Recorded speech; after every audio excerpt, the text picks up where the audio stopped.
so people don't try you or disrespect you out here.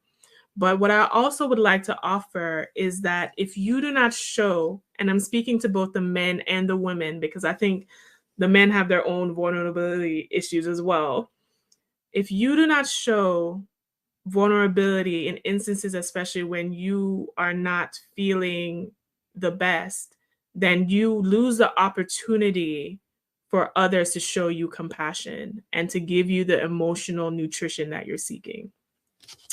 So I actually want to pivot you back to you, Erica, about that. Do we have a vulnerability problem with Black women, but also Black men, if you want to touch on that as well? Is that an issue that we have within the community? And is that really the crux of the problems that we're facing? I think vulnerability is some of the issue. I mean, when you have Black women, when I know that there've been issues, there've been instances rather where I've been vulnerable. And it's like, oh, what's wrong with her? She crying? Oh, I thought you was the strong Black woman. And that title, that reference, I don't even know where that came from. And I'm more than sure it wasn't a Black woman that started it, saying the strong Black woman. I'm sure it was not a Black woman who came up with that title. Because at some point you get tired of being strong. You get tired of having to be the backbone. You get tired of having to be the one to think. You get tired of having to be the one to solve the problem. And you just, sometimes Black women, we just don't have the time to be vulnerable. We don't have the time to be vulnerable with ourselves. Being vulnerable is actually being honest and saying, you know what, I don't feel like it today. And no, it's not that I'm sick. No, I don't have a fever. No, I'm not coughing. I just don't want to. And we don't know how to do that with ourselves. We don't know how to be honest with ourselves. We can't even be vulnerable with ourselves. So until we can be vulnerable with ourselves, then we can be vulnerable with other people.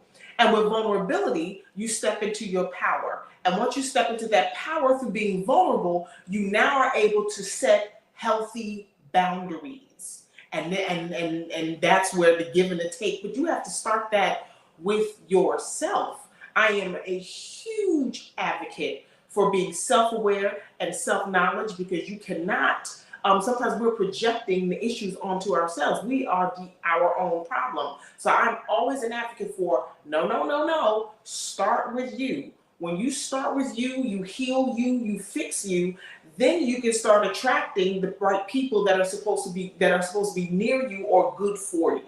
So yeah, vulnerability, stepping to your power, creating boundaries. That is my tribe trio. Vulnerable, power, boundaries, my tribe trio. Yes, I love that. That's probably going to be in the next book, girl. If you are joining us, we are Fly Nubian Money, and we are here Monday through Friday, 1 p.m. Eastern Standard Time. Be sure to subscribe to us by hitting that like and subscribe button, but also to texting the word Queens, that is QUEENS, to 87948.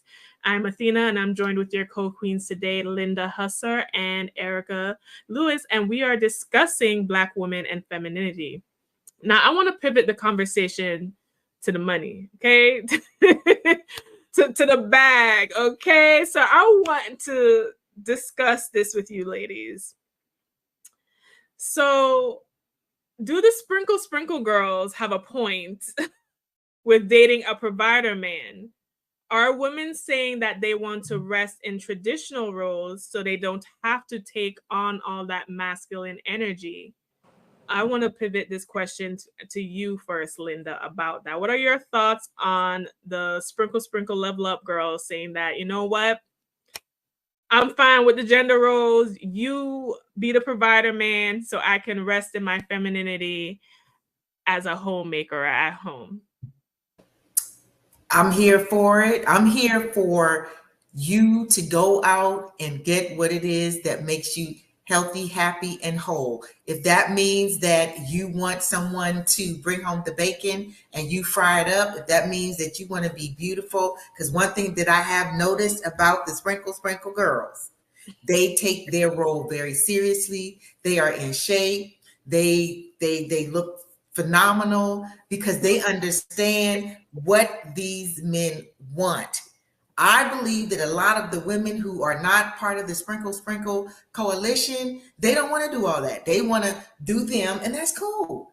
That's cool. But I'm 61 years old, and if an 85-year-old man who got his stuff together has his money together, I will be sprinkling him so tough it'll just make his head spin.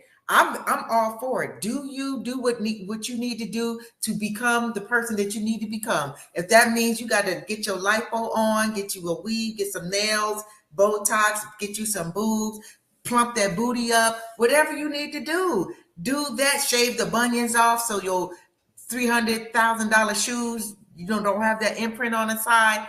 Handle your business. I don't think there's anything wrong with that, and I would be lying if I said that somebody stepped to me who had their stuff together that I'd be like, well, you know what? I just love being this life coach. And listen, I would have to tell y'all, it's been real.